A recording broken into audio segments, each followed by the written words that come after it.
Welcome back to The Dark Side with Verity, the show where we bring on guests to share their stories.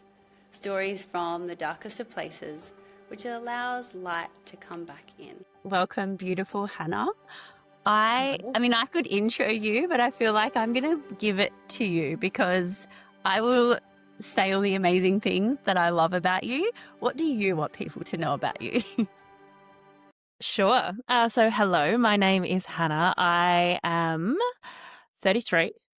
I live currently in Victoria, Australia, and I am a breathwork practitioner, breathwork coach, facilitator, however you want to put it.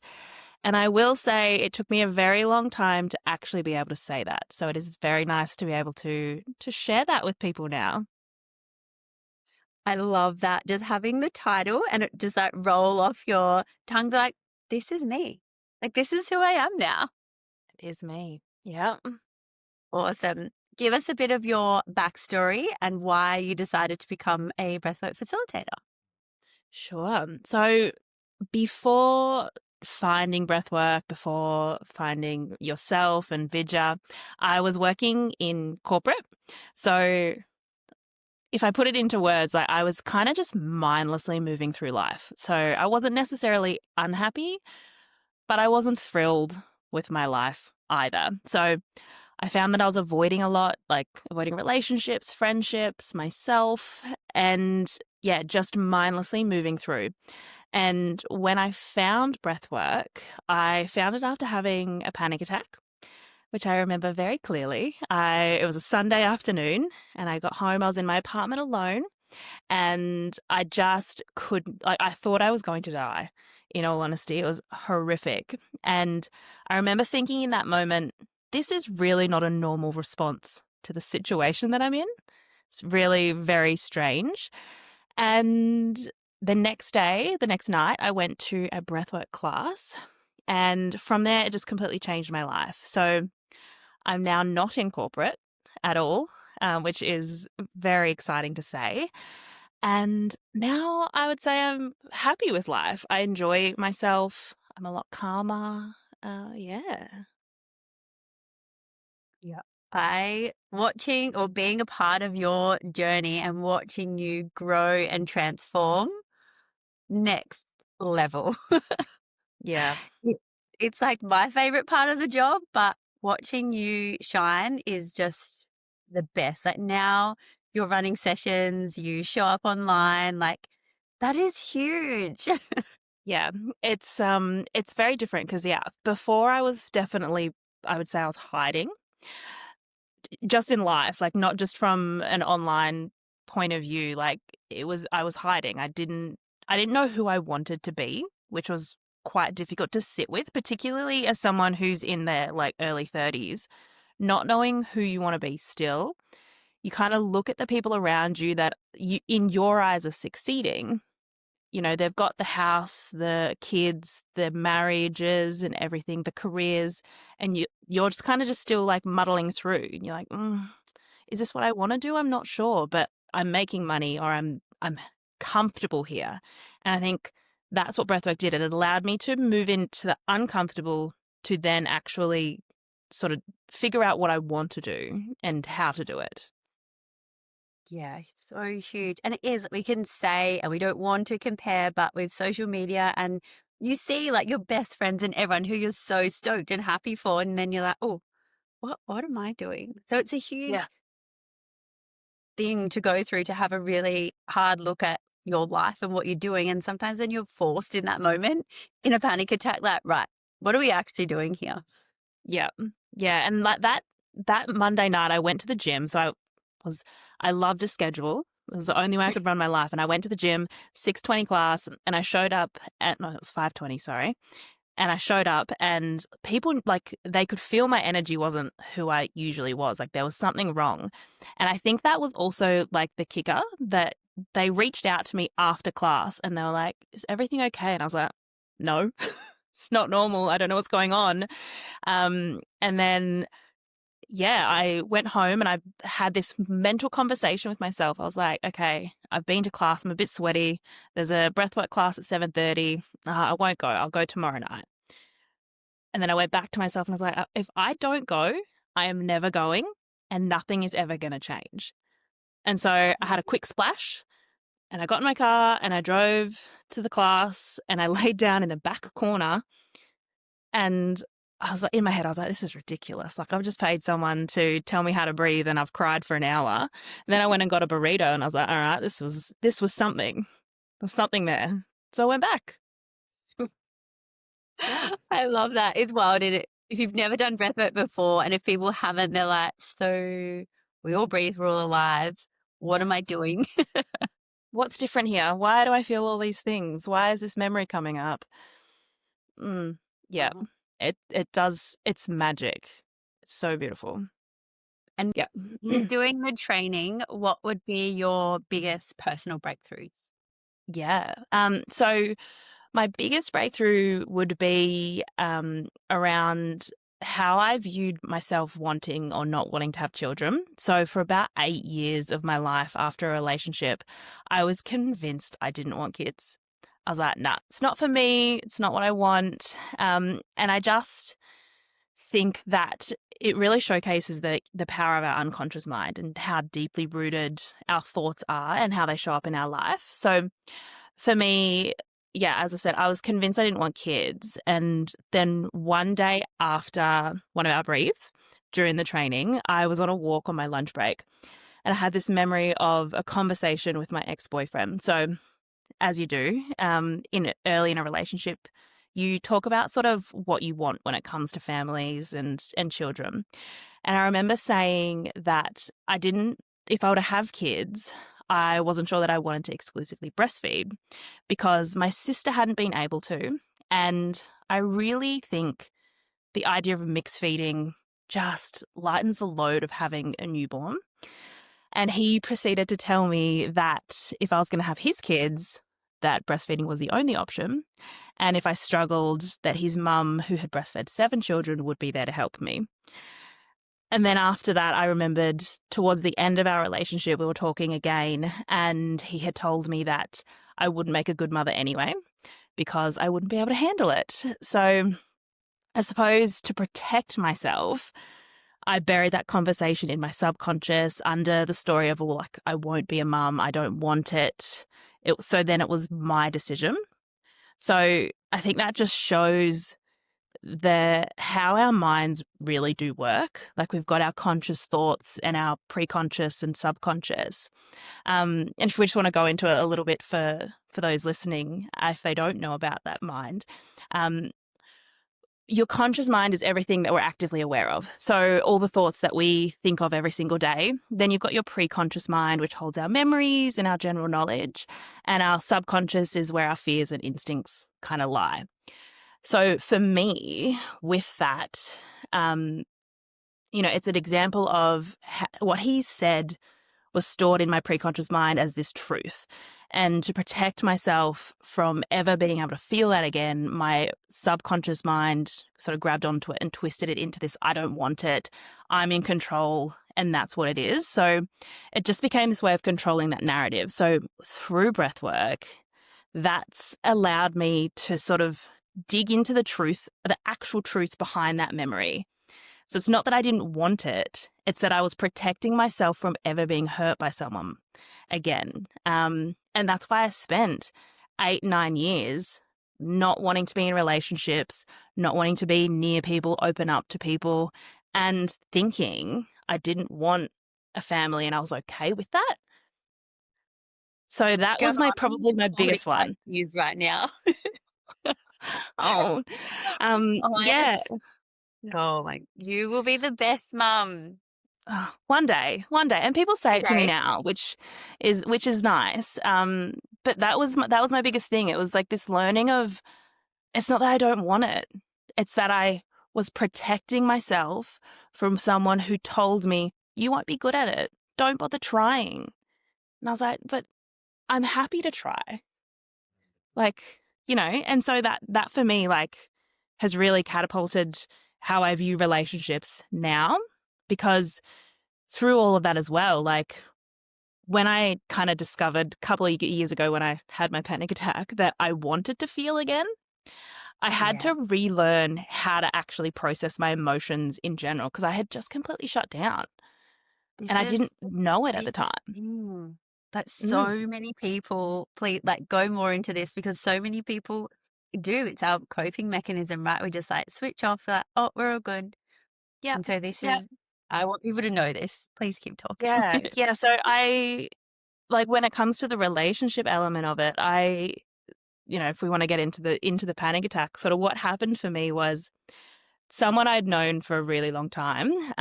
He he sort of came back into my life in saying that he probably wasn't in a great space. Neither was I, but I showed up with this almost toxic energy of like, okay, I've got to go fast. I have to tell people how I feel. But through all of that, I wasn't actually processing any of it. I was just like, because of what I knew from the beginning of that original like relationship with my ex, it was fast, it was hard, it was love bombing. It was, we were dating after 2 weeks, like he was my boyfriend. We didn't really know each other. So I didn't know how to show up. I didn't know how to do that. And so, I was my own worst enemy in that whole experience because I couldn't process because of that stored coping mechanism from that fear of being hurt.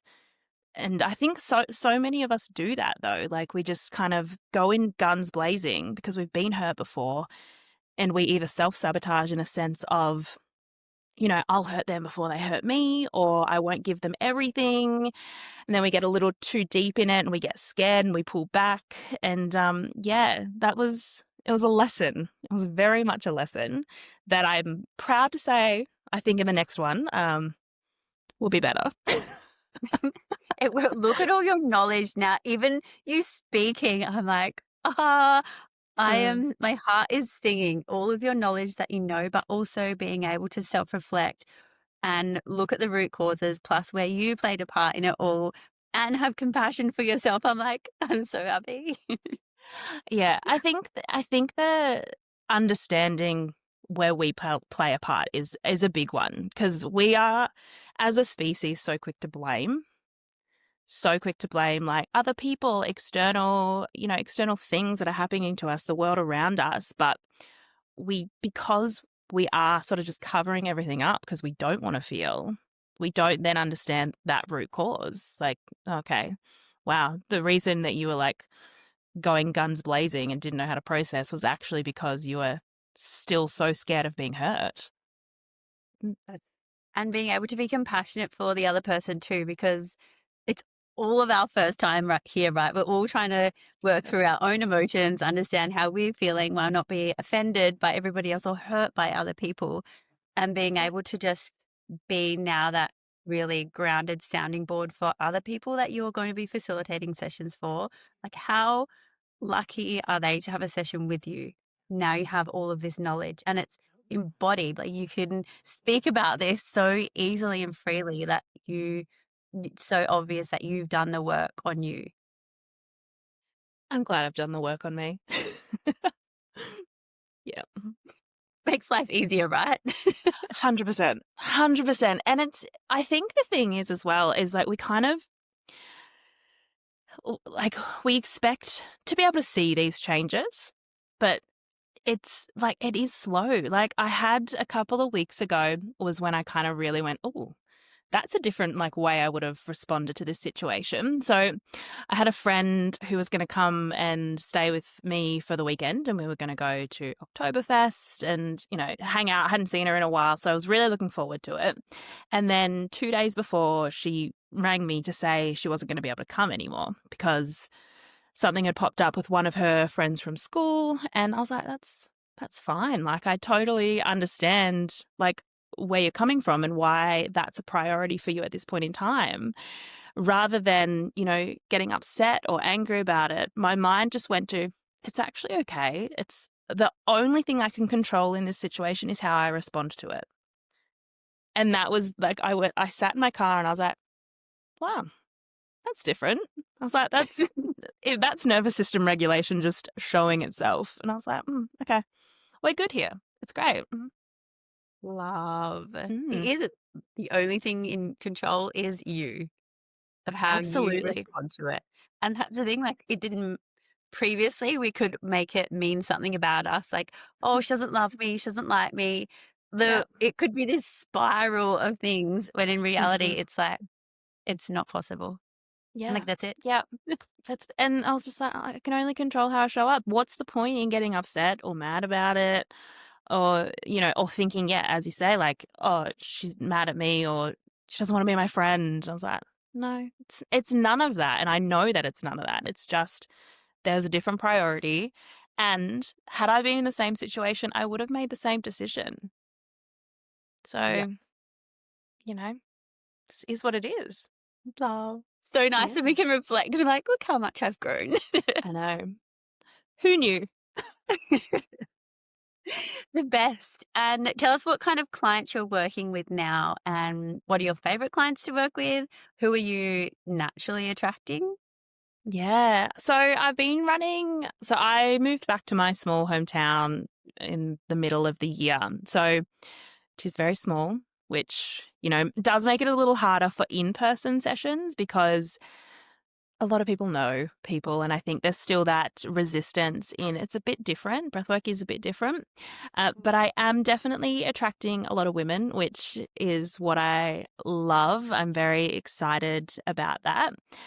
And interestingly, there's a few men that are also popping up, which is super exciting. I really wanted to connect or help men connect with themselves in this world. But yeah, I'm definitely working with a lot of women, which is exciting. At the moment, I am working at building an online space for women who are sort of just sick of reliving the same cycles, reliving the same day over and over again, and just helping to guide them out of that survival mode and back into connection and clarity and self-trust, which is really special. So I hope to launch that early next year. And along with that as well, I have actually been doing some work with a few younger clients, which is really special and rewarding to watch them grow. Yeah. Like I always say, imagine if I learned about my nervous system when I was younger, but imagine doing breath work and being able to regulate and know breath techniques when you're that young. Like, what? Yeah. Yeah. She's so special. She's 6 years old. She's been suffering from separation anxiety. And this is what sort of blows my mind is she's a twin and they are polar opposites. So it just again shows how the nervous system works is we're wired in different ways and no two people are the same. So it's been really rewarding watching her go from having sort of a lot of bad days with that separation anxiety to having more good days over bad at school. So that's special. So special. Oh my goodness. I love all of this. And I know at one point you were in the training, like wanting to work with men, which I love that you're doing. I love even more that you're working with women who are going through what you have already been through because you are Yeah. living proof of moving out of your corporate, like finding yourself, knowing what you want, which is huge because so many people just don't know how to feel, don't know themselves. And what a beautiful person to hold space for women going through that transition. Absolutely. It's very, very rewarding to focus on that area and have lived that life and to know that there's something on the other side of it. I look at it now the same way as a personal trainer. Like I believe that you have to go to someone who's been through what you've been through and are living proof of that. For me, I'd never be able to go to, the size 6 fitness model who's, never been overweight in their life because I can't relate to that. Whereas, if I went to someone who's been through similar journeys to me, then that you can build a connection through that and you build trust through that. And so I think that's the same for this type of work, for breath work and for therapy and all that kind of stuff, is you have to find the person that you relate to. And that's how you then learn to show up yourself. Yeah. I wholeheartedly agree. And I had one of my beautiful friends say that the other day. She's like, I think we were talking about my business and everything and the facilitators that I attract. And she's like, they are like you because you've made them. I didn't make you guys, I promise. But teach so that you embody, and whatever you've been through ends up becoming like your massive superpower because you can help people through that. 100%. I remember our first call. Oh, really? Yeah. Yeah. Yeah. Oh. I remember you rang me, like we scheduled the call and you rang me. I knew in like 3 minutes, I was like, I'm sold. This is who I need to work with. Like that's all I needed. And then I started a week later. Yeah. Yeah. I was like, Literally. let me just get through my birthday and then I'll start. So it's so true. And that's a testament to you as a facilitator and as a teacher, because like you do draw, like I still talk to people that we studied with, like we, chat a couple of times a week and we touch base, and, you wouldn't necessarily get that with a lot of these other, facilitator courses, but you really do hone in on that. That's who you are, and it's beautiful. I know. At one point, I'm like, we all just have to stay together. I love you all because we know so much about each other in the best way possible. You go through the biggest breakthroughs together. Like, that's a friend for life. 100%. 100%. And, we all show up for each other. And the funny thing is I live in Melbourne, you're in Darwin. We've never actually met in person. So That's what I had this call with Sean, and she's like, we've never met in person, right? I'm like, I honestly forget. Like that. yeah. Yep. So never met Shauna, never met Tash. I was like, I think we just need a little girls' weekend, because it's wild to think that, because you feel so connected to these people. But, and it's the same as when I worked with someone a couple of years ago. She's in Adelaide. I've never met her in person, but I still touch base with her all the time. And I'm like, this is my best friend. I love these people. It's great. And it's the power of the internet, right? At the start, I remember thinking, I'm not doing like online sessions. And I'm like, I love online sessions, probably my favorite now, because I love Yeah. receiving them online. Yeah, 100%. Yeah. And it makes it more accessible, especially if you're living in like a smaller town. It means you can work with people all across the world. 100%. Smaller town, you can travel, you can just do it from anywhere. And I think that's a gift in this space to be able to do that. Don't be wrong, I still love in-person events and sessions, but definitely, like, because again, that's how you find your connection, right? Like you might have 5 people in your suburb or your town that's doing this work, but you might not actually be able to connect to any of them. Yeah. But online, there's you, there's me, there's Shauna, there's all these people that you can almost pick and choose, like, all right, who do I relate to the most? Who am I going to be able to connect to? Who's going to be able to support me in my journey now? Whereas, in person, you may not be able to find that close to you. So the accessibility part is huge. Yes, we love this part clearly, because I feel like we're like best friends, and I'm like, oh, we actually haven't had a real hug in person. I'm kind of like the why behind doing this work. Like, I know how it feels to dread waking up every morning, to sort of realize that you don't recognize yourself anymore, and then again realize that you're operating in that autopilot. So in a world where you are overthinking, you are overgiving, comparing yourself, and then obviously just calling it normal. Like, I understand that, and that's kind of why I'm doing this work now. So for years, like with that, nothing changed my mindset. Sort of no matter what I did, like the mindset tools, the therapy, I couldn't change anything. Like I kept overthinking. But then I did find breathwork, and that was the space that did finally allow me to feel present in my body and feel safe in my body, which is a massive one. If we want to go into the safety element, we 100% can, because I find that really interesting. But it's my favorite. but yeah, it definitely helped me just let go of sort of what I've been carrying for so long. And once you do that work, you just also realize how many people around you are living the same way, like just completely disconnected. So yeah, that's definitely why I'm doing the work, just to help women that deserve more than just survival, because I think everybody deserves to feel alive and just know what calmness feels like in our bodies.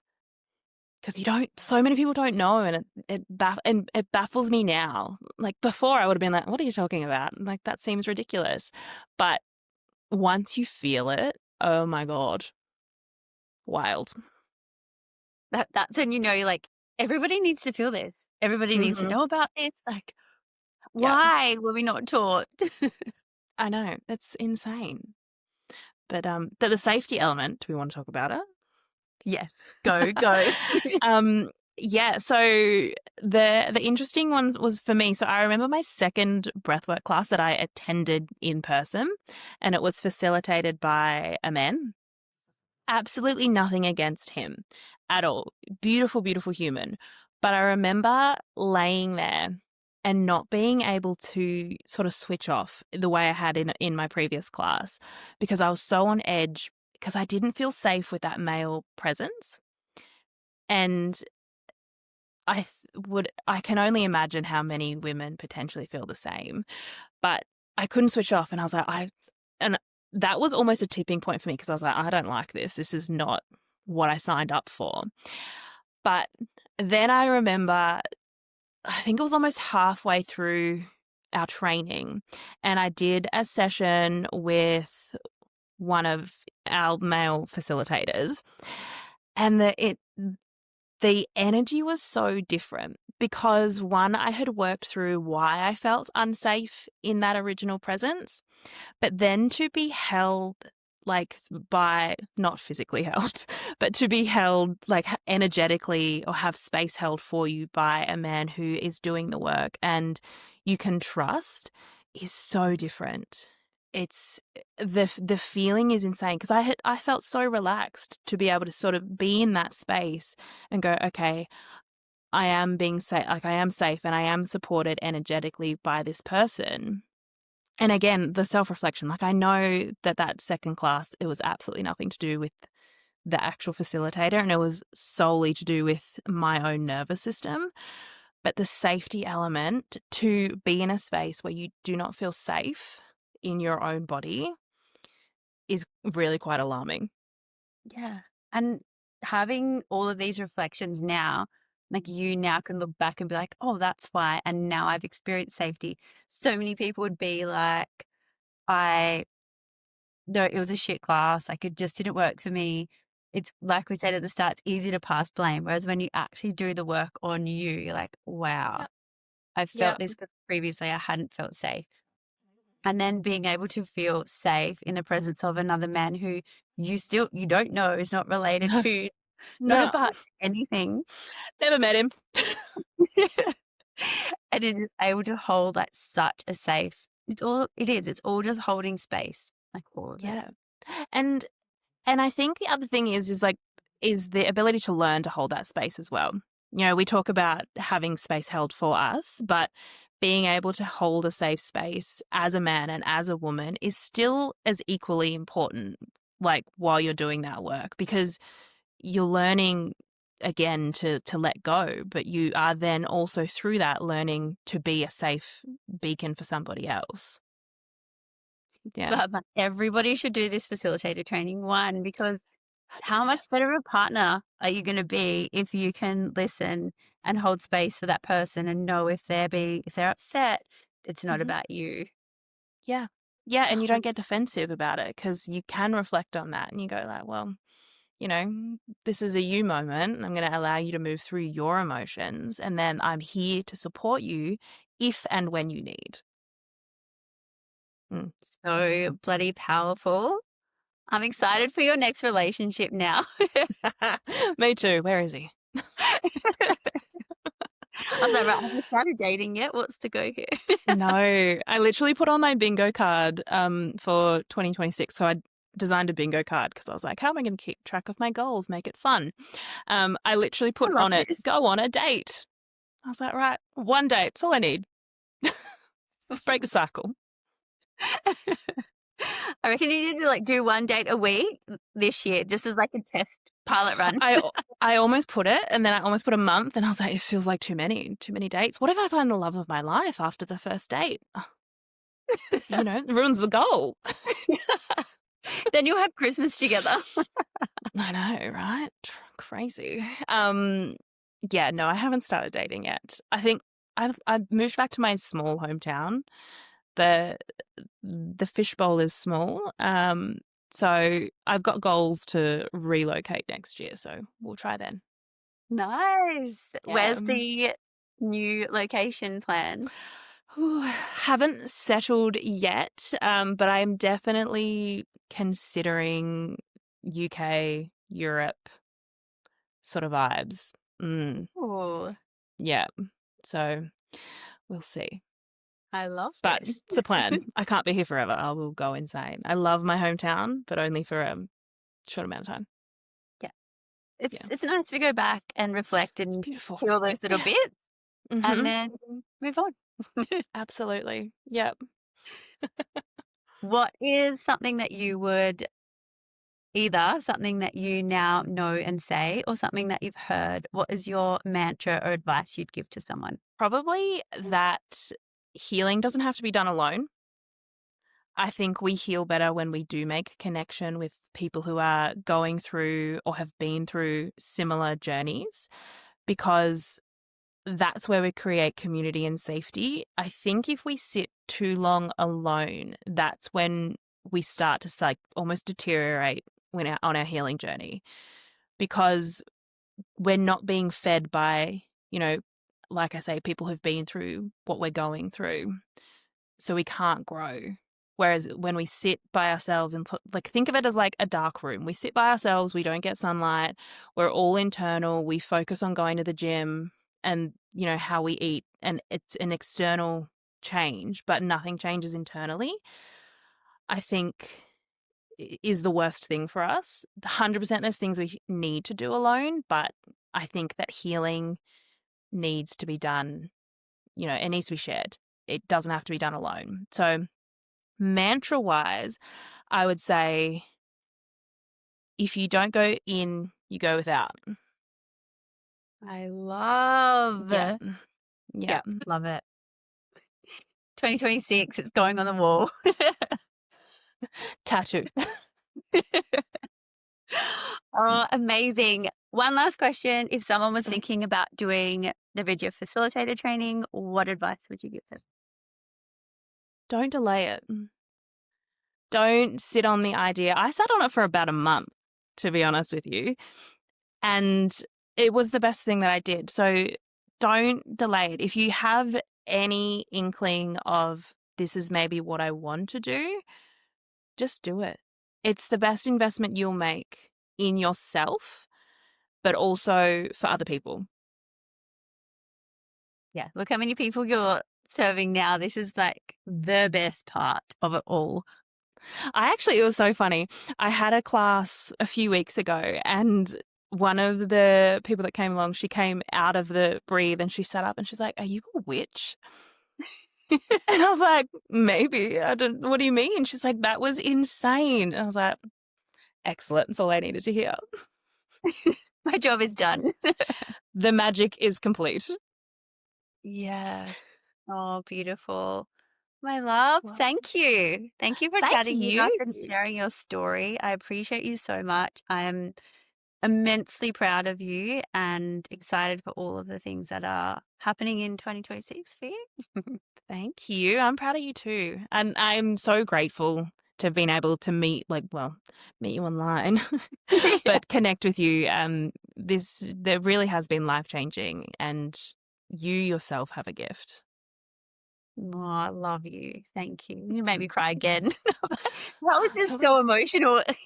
I know all of you guys, and this is the most emotional part. Oh, maybe you need to breathe, babe. I do. Love it. Oh, amazing. Thank you, my dear. Thank you. Bye. That is a wrap of The Dark Side with Verity. Thank you for joining and being here to support our guests as they move, shift, and share. through real transformation, sharing their stories from the darkest of places, allowing you to see their light. This is where the change will happen. You know the drill. Like, share, chat about it, connect with us. We're here for more, and you know it.